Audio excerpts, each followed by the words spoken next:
자, 오늘 하나님의 말씀은 마태복음 4장 12절에서 16절 말씀 제가 봉독해 드릴게요. 예수께서 요한이 잡혔음을 들으시고 갈릴리로 물러가셨다가 나사렛을 떠나 스불론과 납달리 지경 해변에 있는 가버나움에 가서 사시니 이는 선지자 이사야를 통하여 하신 말씀을 이루려 하심이라. 일러스되 스불론 땅과 납달리 땅과 요단강 저편 해변길과 이방의 갈릴리여, 흑암에 앉은 백성이 큰 빛을 보았고 사망의 땅과 그늘에 앉은 자들에게 빛이 비추었도다 하였느니라. 아멘. 오늘 마태복음 4장 12, 16절을 통해서 시험을 감사하자라고 하는 제목으로 말씀을 함께 나누고자 합니다. 시험을 감사하자.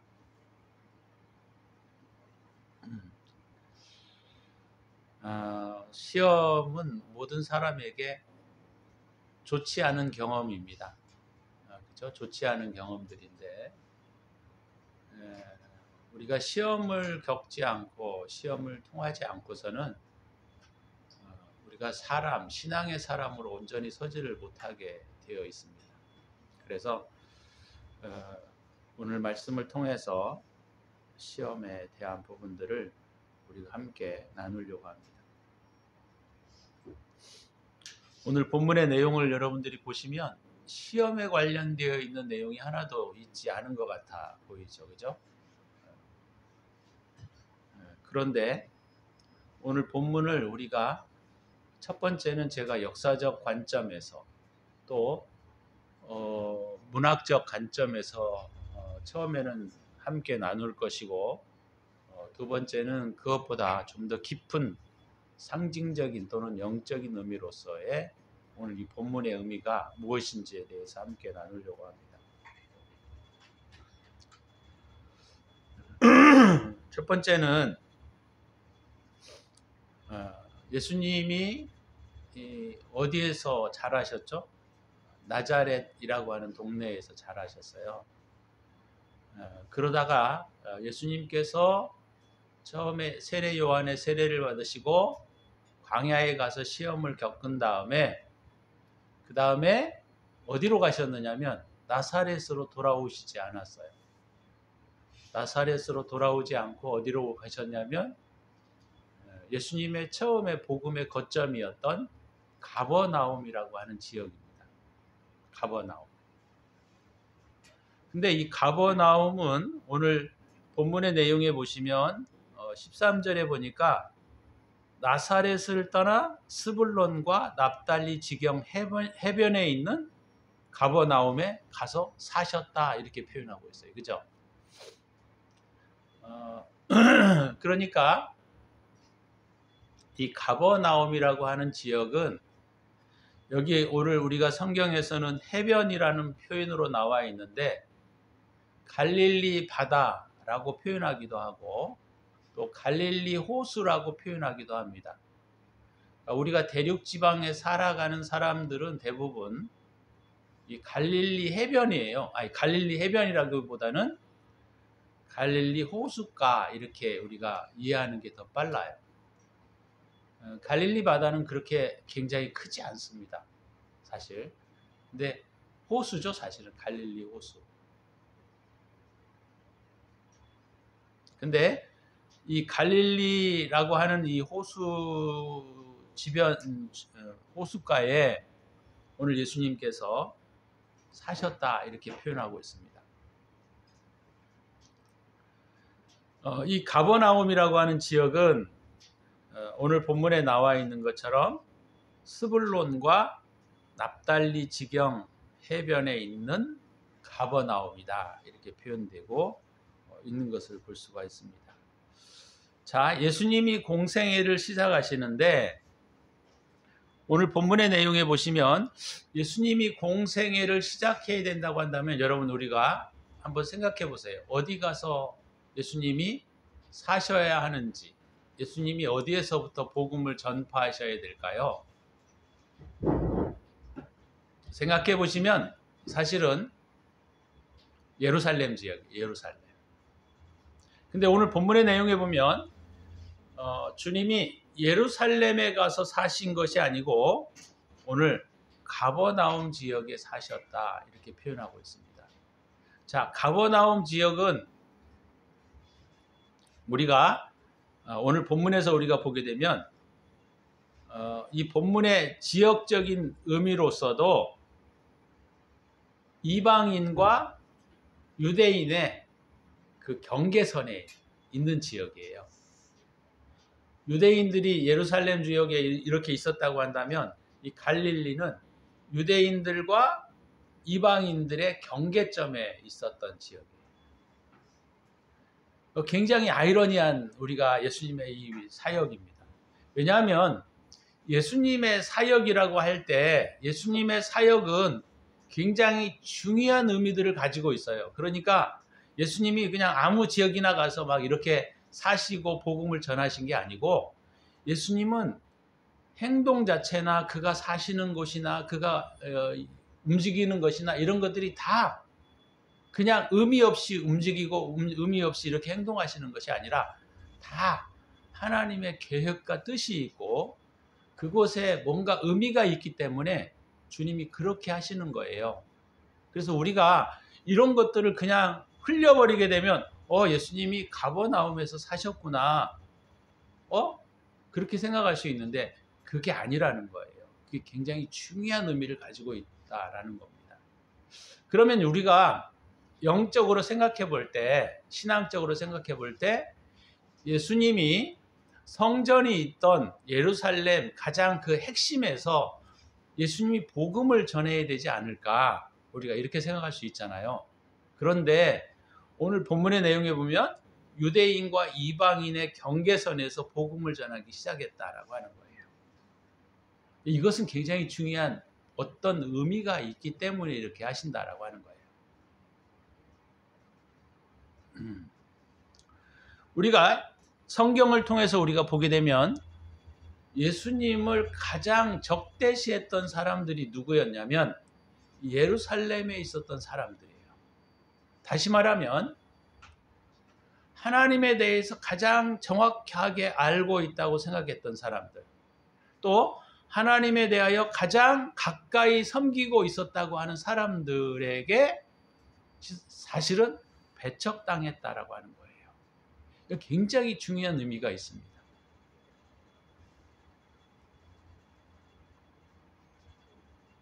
지금의 교회에서도 마찬가지로 우리가 이 점들을 우리가 깊이 있게 생각하지 않으면 그냥 놓쳐버리는 그런 부분들이 될 수밖에 없다는 거예요. 예수님이 오셨을 당시에도 우리가 이제 곧 크리스마스가 다가오는데 예수님이 오셨을 당시에도 예수님을 진작 경배하고 예수님을 진작 환영해야 했던 사람들은 실상 누구였냐면 유대인들이 아니었어요. 의외예요, 이거. 가만히 생각해 보세요. 하나님에 대하여, 예수님에 대하여 가장 환대하고 즐거워하고 그들에게 예물을 드리고 행복하고 그런 사람들이 실상은 유대인들이나 제사장들이나 바리새인들이 아니었다라고 하는 거예요. 굉장히 아이러니한 그런 사건입니다. 예수님을 가장 근접하게 예물을 드리고 경배했던 무리는 실상은 동방박사들이었어요. 이방인들이었단 말이에요. 쉽게 말하자면. 그러니까 오늘 예수님이 나사렛에서 사시다가 그 다음에 요한의 세례를 받고 광야에서 시험을 당하신 다음에 다시 나사렛으로 가시지 않았어요. 가지 않고 가버나움으로 가셨다고 하는 거예요. 그래서 이것은 굉장히 중요한 의미들이 있기 때문에 예수님이 이렇게 움직이신 것이지 아무런 의미가 없이 움직이신 것은 아니다라는 거죠. 우리가 그냥 얼핏 생각하면 예수님이 이제 공생의 일을 시작하시면서 그들이 하나님께 가장 경배했던 지역인 예루살렘 성전에서부터 복음이 전파되어져야 할 것 같다라고 하는 생각이 우리에게는 딱 들어지는데, 실상은 예수님이 가버나움으로부터 복음을 시작했다라고 하는 것이죠. 그러면 왜 예수님이 이런 행동들을 하셨을까? 첫 번째로는 문자적인 의미로는 우리가 신앙이 이것이 절대화되게 되면 얼마나 무서운지를 우리에게 보여주고 있는 하나의 장면입니다. 이건 문자적인 의미예요. 우리가 요즘 이슬람교의 시아파나 수니파 해가지고 그들이 테러 일으킬 때 자폭 테러 하잖아요. 근데 그들의 말에 의하면 그런 얘기들을 한다 그래요. 자폭 테러하는 사람들을 모아놓고 그들에게 뭐라고 얘기를 하냐면, 너희들이 이 알라를 위해서 자폭을 하게 되면 천국에서 가장 좋은 집을 얻을 것이고, 그 다음에 가장 아름다운 여인들을 붙여줄 거라고 얘기를 한다는 거예요. 그러니까 이들은 스스로 자기네들이 자폭 테러를 하면서도 그것을 영광스럽게 생각하고 더 나은 천국에서 더 좋은 세상을 살 거라고 하는 그런 막연한 기대감 때문에 그들은 자폭을 서슴지 않고 한다는 거죠. 어떤 신앙이든 이것이 절대화되게 되면 이런 엄청난 무서운 결과를 초래할 수 있다라고 하는 겁니다. 유대교도 실상은 어떤 면에서 이렇게 교조화되어 버린 거예요. 교리화되고 절대화되어 버리기 때문에 이것이 그런 문제들을 일으킬 수밖에 없다는 겁니다. 그것이 오늘 이 본문에서 우리가 보게 되면 무엇을 우리에게 가르쳐주고 있냐면, 이 신앙의 부분들이 올바르게 이해되지 않고 이것이 절대화되게 되면 신앙은 엄청난 무서운 결과를 초래할 수밖에 없다는 겁니다. 그래서 예수님께서 예루살렘에 가서 복음을 증거하시지 않고 가버나움에 가서 복음을 전파하기 시작했다라고 하는 거예요. 이런 측면에서 오늘 이 유대주의가 가지고 있는 이 큰 문제점, 이것은 오늘날에 우리가 믿고 있는 우리의 신앙에도 깊이 있게 우리가 다시 한번 생각해 볼 필요가 있다는 겁니다. 신앙의 교리를 지키기 위해서 목숨을 걸고 몸부림을 친다라고 하는 것이 어떤 의미에서는 얼마나 무섭고 위험한 일인지 우리에게 잘 보여주고 있다라고 하는 것이죠. 우리가 이단이라고 말할 때 이단에 우리가 얼마나 엄청난 무서움을 우리에게 야기시키고 있는 부분들이 너무 많잖아요. 요즘 여러분들도 잘 아는 것처럼 이만희 신천지라든지, 또 우리 기독교 안에서도 그런 게 있었죠. 그래서 그게 뭐였죠, 우리가? 이재록 씨라든지, 그죠? 얼마나 무섭습니까? 생명을 걸잖아요. 생명을. 자기 가지고 있는 거 다 팔아가지고 바치고 말이죠. 그러면서도 스스로 행복해하고 이런 것들이 얼마나 많습니까? 우리가 신앙에 대한 부분들이 오해되어지고 이것이 다른 말로 말하면 교리화되고 교조화되게 되면 이것이 엄청난 위험성을 우리에게 야기시킨다는 것을 우리가 볼 수가 있다라고 하는 것이죠.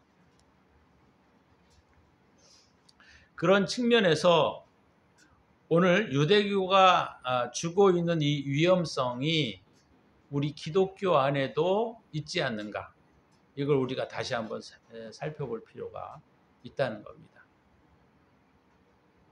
이것이 문자적인 의미예요. 문자적인 의미로 오늘 예수님께서 가버나움에서 복음을 전파하시는 중요한 문제라고 하는 것이죠.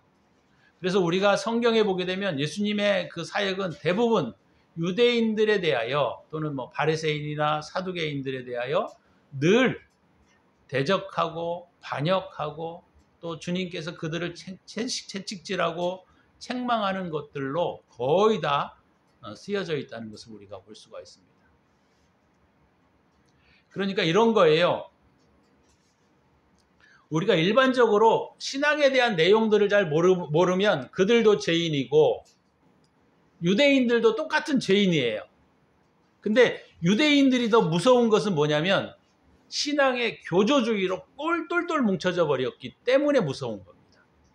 그래서 결국은 유대인들이 예수님을 십자가에 못 박여 죽이는 그런 엄청난 죄를 저지른 것을 우리가 볼 수가 있다라고 하는 것이죠. 자, 오늘 이제 두 번째 이제 우리가 오늘 이 본문의 내용들을 다시 이제는 영적인 문제로 우리가 한번 다시 조명해 보려고 합니다. 자, 나사렛에서 예수님이 자라셨다가 그 다음에 가버나움으로 가셨어요. 그죠? 근데 그러려면 이제 나사렛과 이 가버나움이 어떤 영적인 의미를 가지고 있는지를 우리가 살펴볼 필요가 있다라고 하는 것이죠. 자, 나사렛이라고 하는 의미는 뭐냐면 이 단어가 어원이 어디에서 왔냐면 실상은 나시린에서 왔어요. 나시린. 나시린이라는 말을 여러분 잘 이해할 수 없을지 모르지만 나시린이라는 사람이 뭐냐면 하나님으로부터 어렸을 때부터 이렇게 구별된 사람들을 나시린이라고 합니다. 나시린. 성경에 나와 있는 나시린들이 여럿 있지만 그 중에 대표적인 사람이 한 두 사람 정도 있는데 첫 번째 사람이 누구였냐면 삼손이에요. 삼손. 삭도를 머리칼에 대지 말고, 그죠?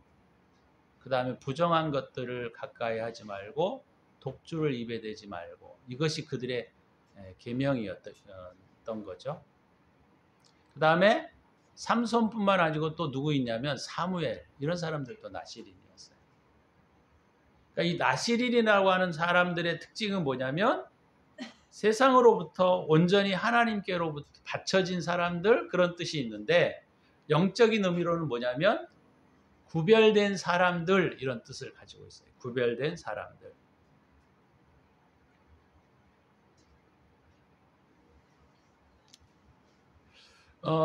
다른 표현으로 말하면 이것은 내적인 사람의 모습을 우리에게 상징하고 있습니다. 내적인 사람의 모습.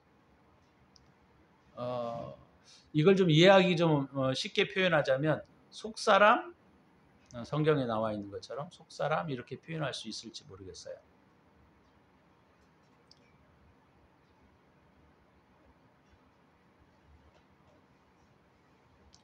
그런데 자, 가버나움으로 옮기셨다라고 하는 이 가버나움은 실상은 겉사람을 표현하고 있습니다. 겉사람. 그러니까 나시린은 속사람, 나사렛은 속사람, 가버나움은 겉사람.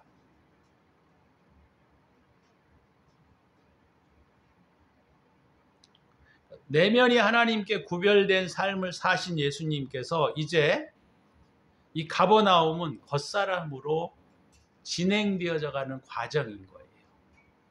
이게 좀 어려운 표현이긴 한데,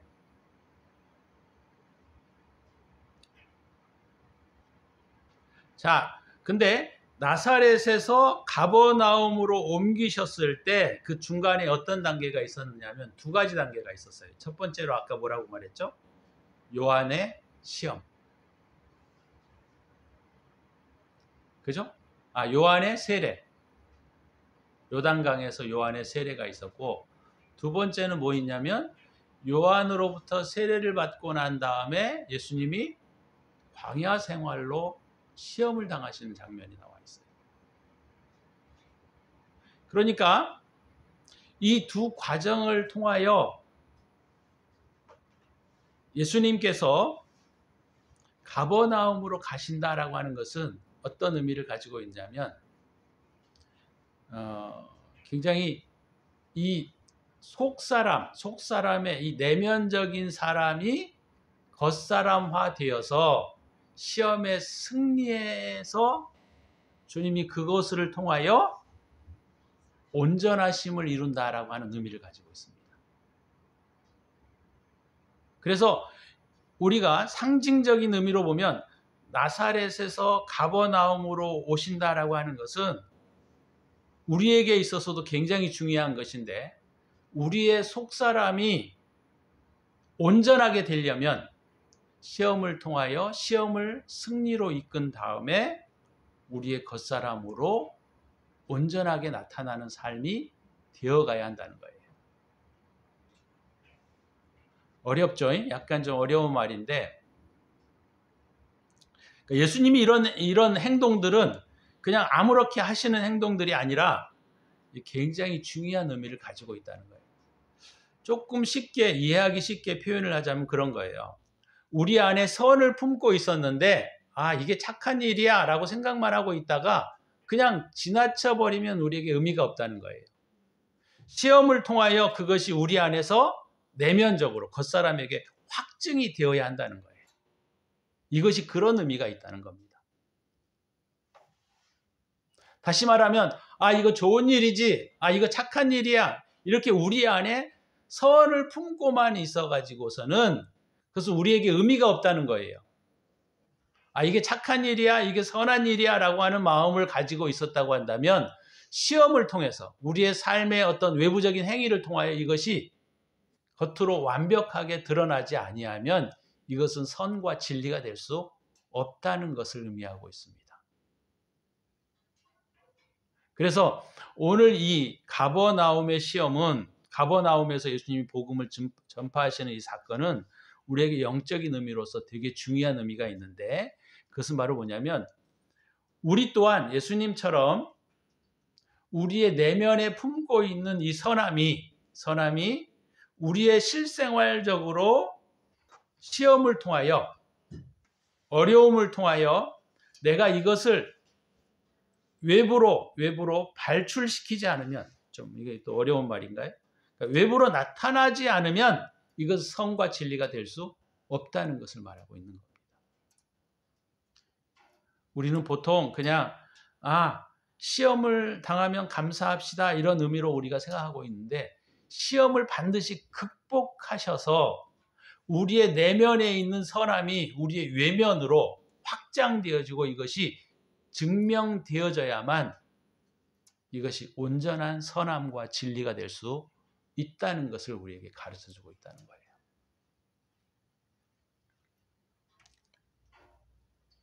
그래서 이 요한의 세례와 이 광야의 시험을 통하여 예수님께서, 이 요한의 세례는 외적인 정결례를 우리에게 가르쳐주고 있는 중요한 표시입니다.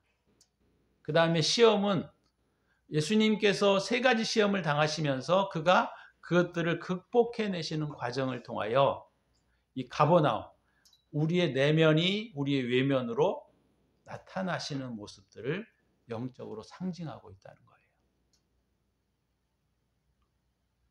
그래서 우리가 아무리 선함을 우리 마음속에 품고 있고 아무리 우리가 좋은 것을 알고 있다 하더라도 우리의 그런 내면의 선함과 진리가 우리의 외면으로 표출되거나 그것이 나타나지 않으면 그것은 오늘 이 본문에서와 같이 가버나움에서 사셨다라고 하는 의미가 되지 않는다는 겁니다.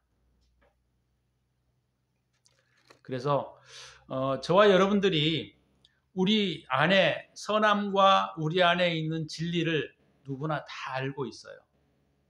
근데 그것을 우리의 삶 속에서 밖으로 표출하지 않으면 그것은 선과 진리가 될 수 없다는 것을 오늘 이 본문에서 우리에게 가르쳐주고 있다는 겁니다.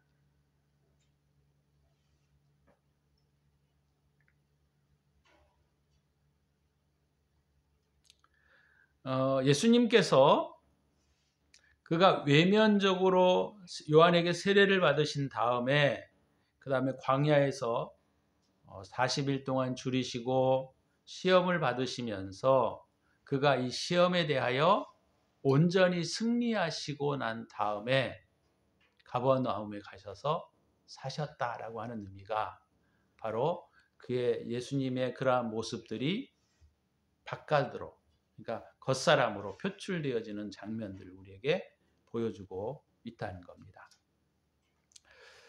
그래서 저와 여러분들이 어려움과 또 고난의 문제, 시험의 문제는 반드시 저와 여러분들 삶을 통하여 반드시 확증되어야만 됩니다. 확증되어야만 되는 거예요. 이것이 우리에게 확증되지 않으면 우리는 선과 진리 가운데, 온전한 선과 진리 가운데 서지 못하는 것을 우리에게 가르쳐주고 있다는 겁니다. 오늘 본문을 통해서 저와 여러분들이 시험을 당하고 어려움을 당할 때 시험과 이 어려움을 통하여 우리가 그 문제들을 극복해가는 과정, 그것을 참고 인내하는 과정들이 우리의 신앙의 삶에 있어서 굉장히 중요한 의미를 던져주고 있다는 것을 우리에게 가르쳐주고 있는 겁니다. 어렵고 힘들더라도 이 시험을 참고 인내고, 그리고 우리 안에 있는 이런 악들과 싸워서 승리하심으로 우리가 진리와 선을 획득해가는 저와 여러분이 되어지시기를 주의 이름으로 축원합니다. 저와 여러분들이 그렇게 사셔서 말로만 하시지 말고 선과 진리를 우리의 삶 밖으로 이렇게 살아내는 그런 삶을 사셔서 오늘 가버나움에서 사역하시는 예수님의 사역을 본만든 저와 여러분이 되시기를 바랍니다. 우리 기도하시면 좋겠습니다. 기도하실 때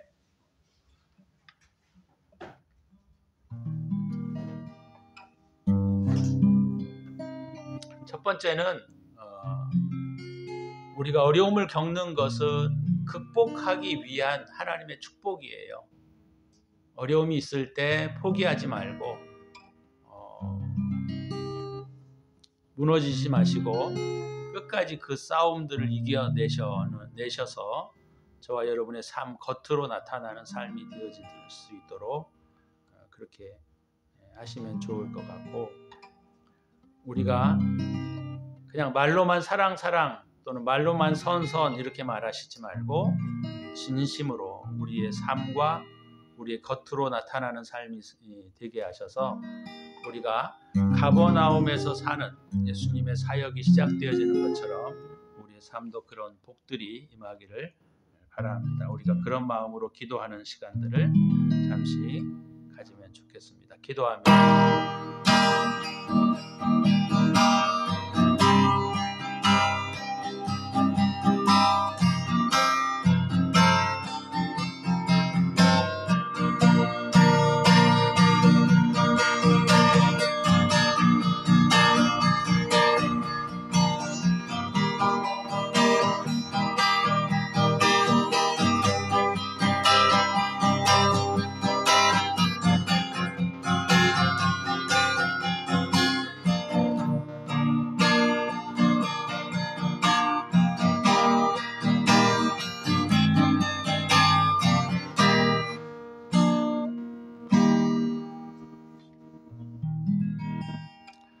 주님 은혜를 감사합니다.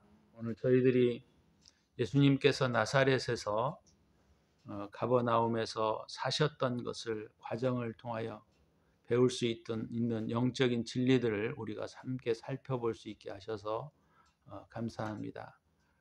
하나님, 우리의 내면에 있는 우리의 선과 진리가 우리의 삶의 외면적으로 드러나지 않는 삶은 진실한 삶이 될 수 없고 진리와 선이 될 수 없다는 것을 오늘 이 본문을 통해서 우리가 배웠습니다. 하나님, 우리 안에 있는 선이 또 진리가 우리가 우리의 삶 밖으로 표출되어지는 삶이 될 수 있도록 저희들을 지키시고 인도하여 주옵소서. 이제는 우리 구주 예수 그리스도의 은혜와 독생자를 아낌없이 우리를 위하여 내어주신 하나님의 사랑하심과 성령의 축복하심이 오늘도 하나님 시험을 참고 인내하고 싸워 승리하는 삶을 살아가서 우리의 삶에 외면적으로 선과 진리가 나타나게 하시기를 원하는 당신의 사랑하는 백성들 머리머리 위에 이제로부터 영원토록 함께 계실지어다. 아멘. 아멘.